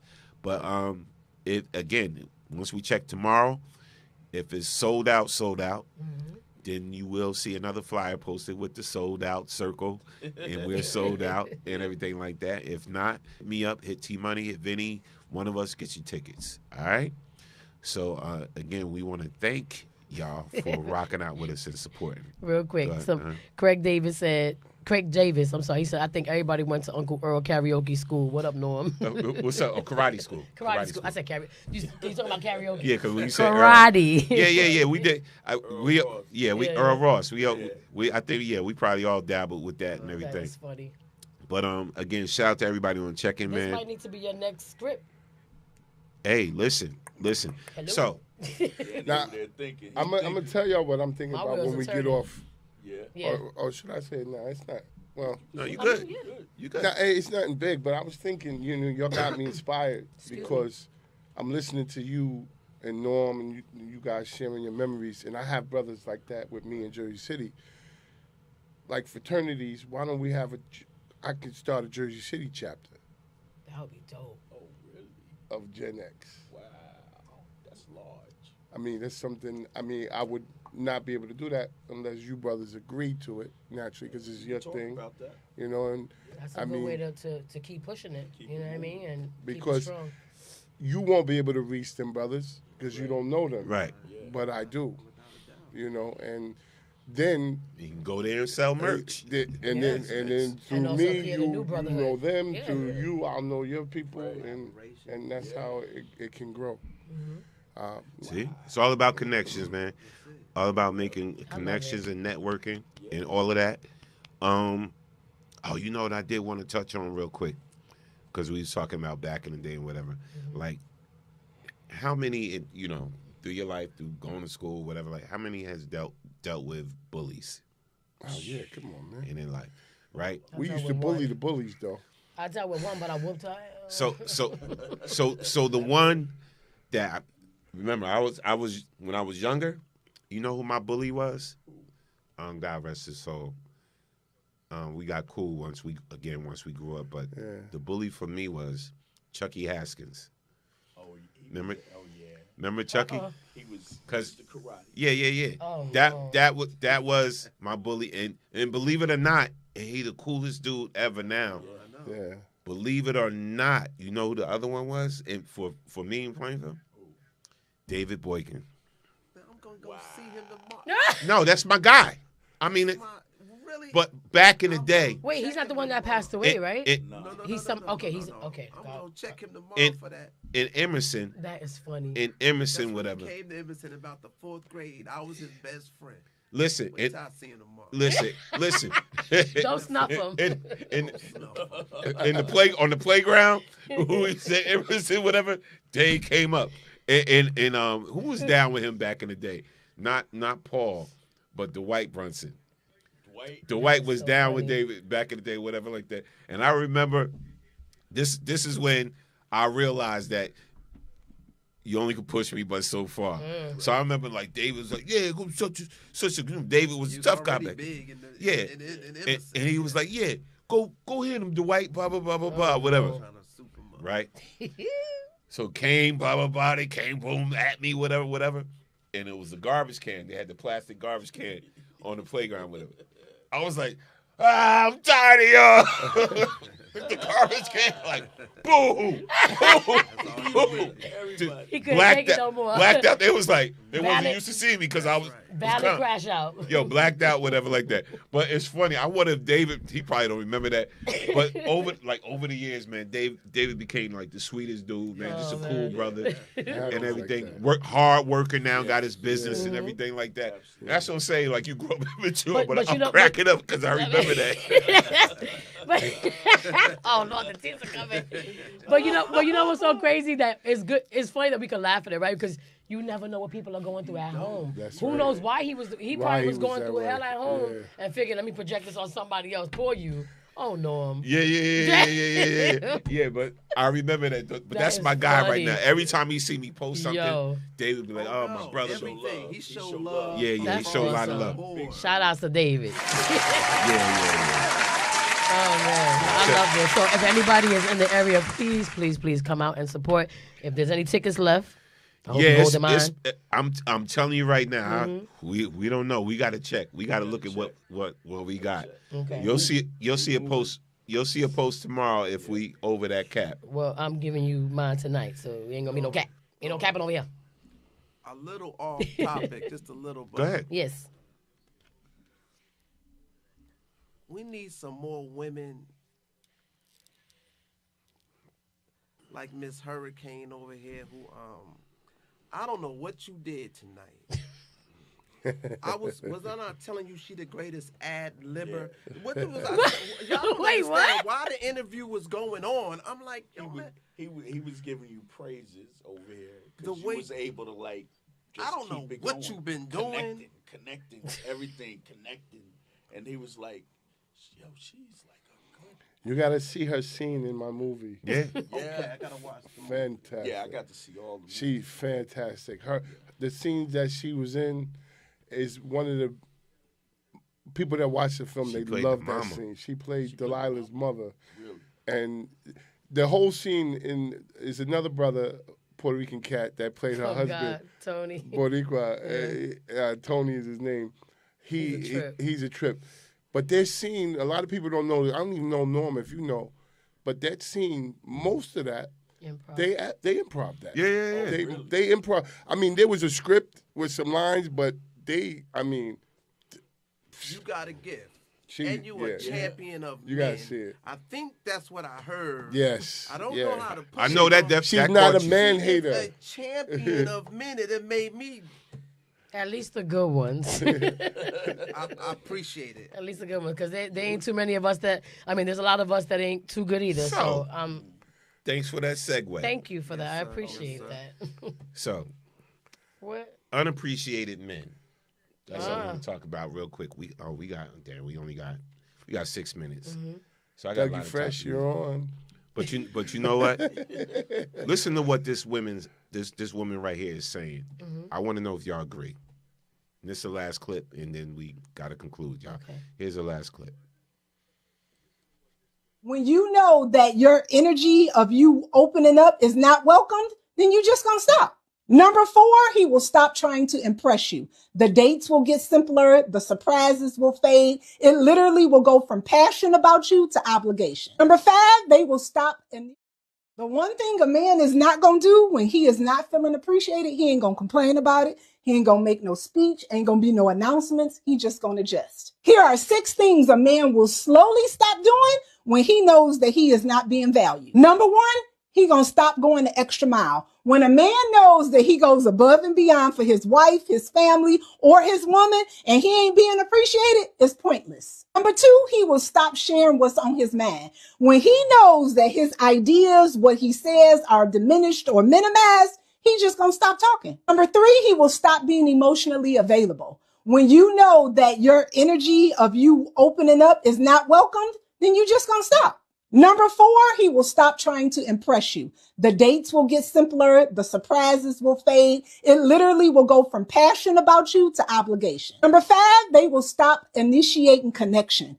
They get tired of being rejected and they will take their energy someplace else. Number 6, they will stop feeling peace at home. And when a man loses that peace, everything suffers quietly. One thing I know about a man, he is not going to pull away suddenly. It's going to happen over time. And when it does, that's when he will start to hear that he has changed, which is not true. The truth is, men do not change. They just adapt to how they're being treated. Appreciation fuels men, respect keeps them grounded, and peace keeps them present. Always remember that.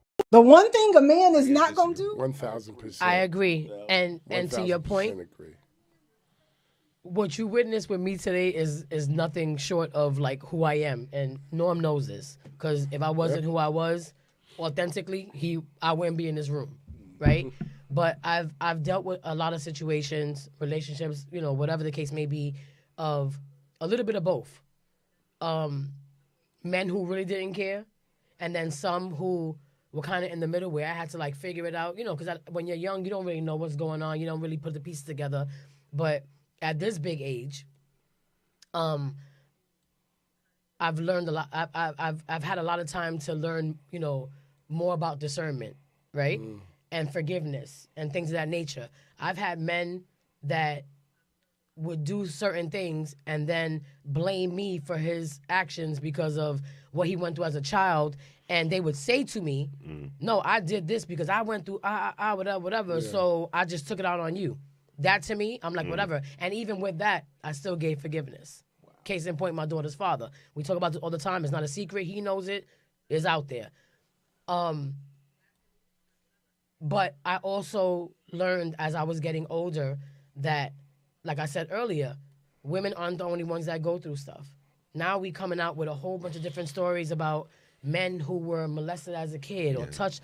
And it doesn't just happen to us is the thing. So we have to get to a point where we start to realize that, yes, women go through a lot. We do. As mothers, single mothers, whatever. And I'm not talking about the single mothers who are just mad at the baby father because he don't want to be with you. Right. I'm talking about the single mothers who have nobody, where the man did what he did and just left and he don't want no parts of nothing. For whatever reason, because he's going through whatever he's going through. Not because you did anything in particular, because that does exist.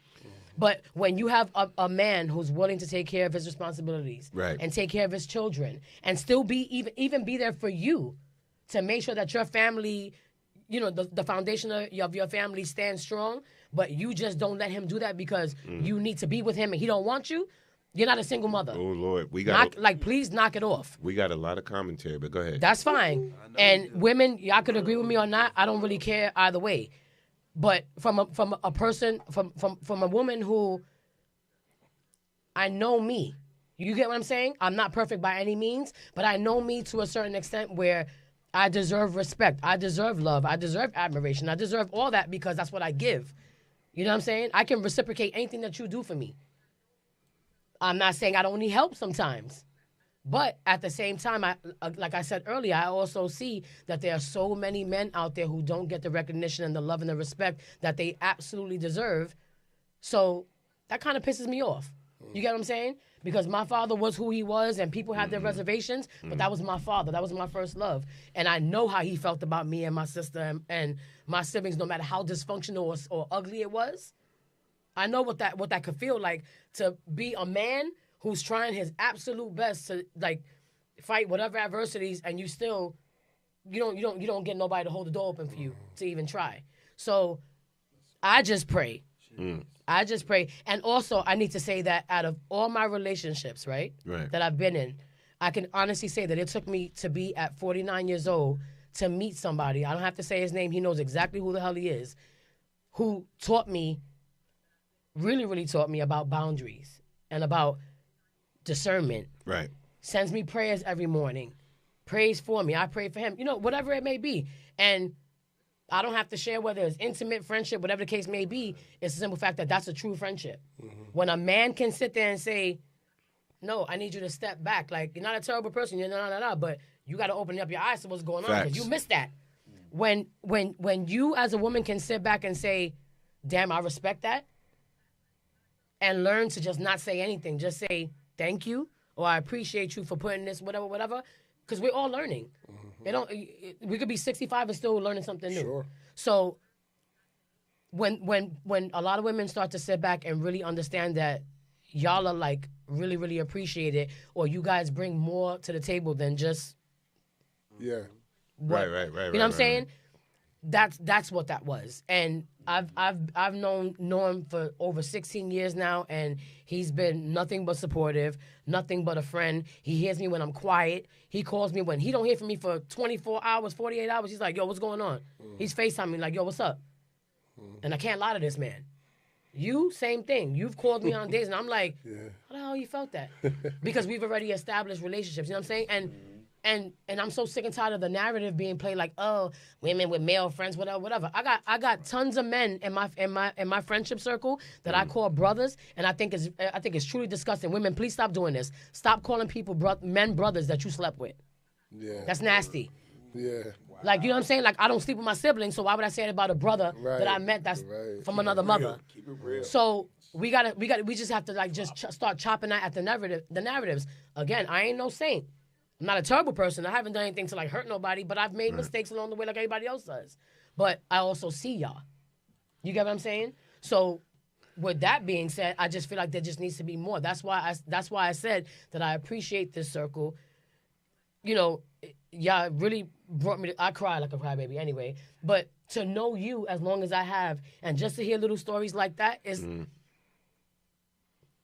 sorry, but it hit me in a certain way because I ain't got no more tissue. I'll use my wig, whatever. But the point is that even as a little girl, hearing that, I didn't have that. You feel me? Like I had my mom, my dad. You know, he tried whatever the case may be with restrictions from not even my mama, everybody else, because of what happened. But I didn't have that. And little girls need their fathers. All little girls need their fathers. Yep. There's so much about this conversation that needs to be unpacked, and we can't do it right now because we got to end it. But that's why I say that I truly appreciate this circle of friends, and I hope that y'all really, for real, just keep this going. Who's that? It's Mia. Shout out to Mia on the check-in. Oh, Mia. Hey, Mia. Yes. What up, Mia? Shout out to Mia. You know, so that's it. So I thank each and every Jesus Christ, T Money, Vinny, Daniel, Norm, just, you know, as a little girl at 49, just saying thank you for just allowing me to be a part of your projects, allowing me to be a part of your life. You know, now we're about to be a part of your event, and I hope that y'all keep it going. I will support everything. But what you got was the real me. I show up authentically as myself. I don't have to fake that shit. And anybody who thinks like that, I don't care about your opinion. All right. Listen. And I used to care a lot. And I've gotten to a point, the Virgo side, that other Virgo side. Other side. Yeah, so Listen. that's what it was. Listen. I appreciate y'all for real. I know they comment. Oh, the comment. They are, and we. So when I played I'm the clip so sorry, with y'all. the female, Oh, when I Glenn played that said clip, T Money. oh, Glenn, What was Grand G said T Money. Yeah. Shout out to Grand G. Listen. Yeah, so she didn't agree. Shout out to Itole du Soleil. When we played the clip, she said, "Not true. A man will complain when he comes from work. I stopped honoring his request because he did not reciprocate. She is delusional." Talking about the female in the clip. She missed the context. It's interesting to hear a woman tell a man what's true about a man. Yeah.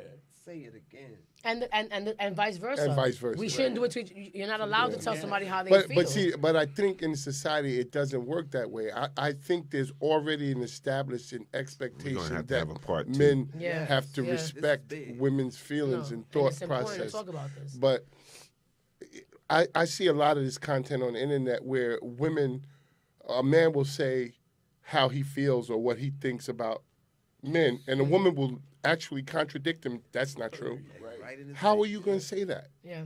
How can you tell me? Because we live in a world where people think that all men are the same and all women are the same. Well, see, we're combative as hell right now for no reason. So next week, you know what we coming back with next week. We need to. We definitely gonna have a few topics to surrounding what we're talking about right now. We definitely got to close out, but let's shout Revy D. Love Rev, you, mama. Definitely gonna get the. I'll hit you tomorrow so you can get your tickets. Me too, no. All right, definitely. Again, shout out to everybody, man.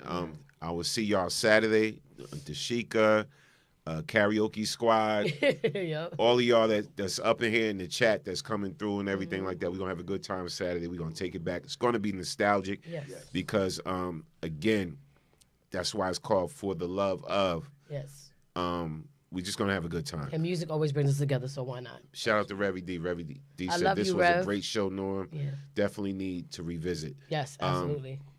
Shout out to Craig Davis. Please, do I come?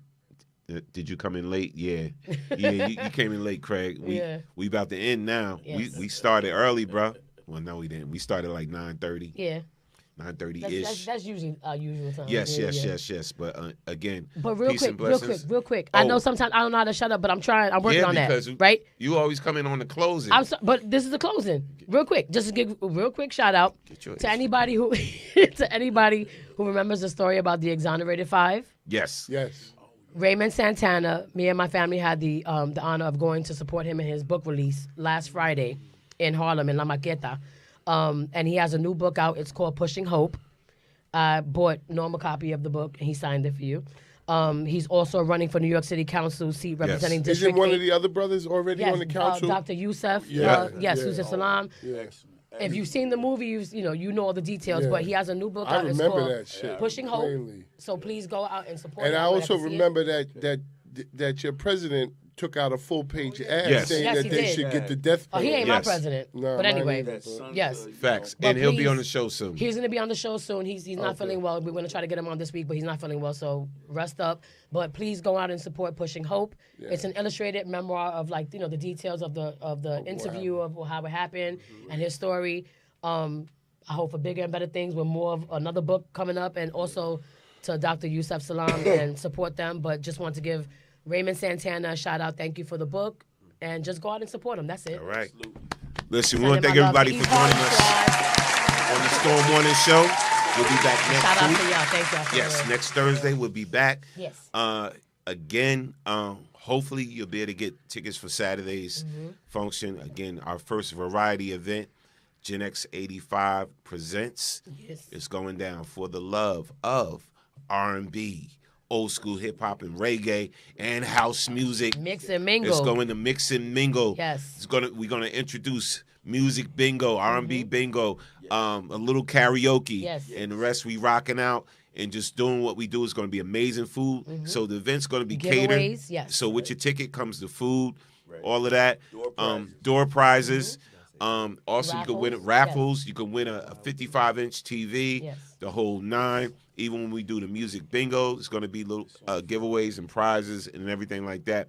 But it's just going to be a great event for grown folks. And we're also celebrating the life of DJ Storm on the General. Yes, and I'm celebrating my which birthday. Which is much to be celebrated. We love you. I'm celebrating my birthday. So come out, man. So I'm going to have fun rocking out, doing what I do with the throwbacks and everything. Y'all know I'm going to love the old school classic I know hip you're hop going to get crazy this. thing because, again, I told you I'm bringing turntables for that one. Oh, man, I got to see this. It's crazy. But nah, we just going to have a good time and just enjoy each other's presence and everything like that, man, and celebrate life. Yes. All right? So, again, remember, this show is never about us. It is always about you. Because you are the next best kept secret. See y'all next week. We love y'all. Peace and blessings. Thank you for tuning in, y'all. Yes. Give it up for yourselves, y'all.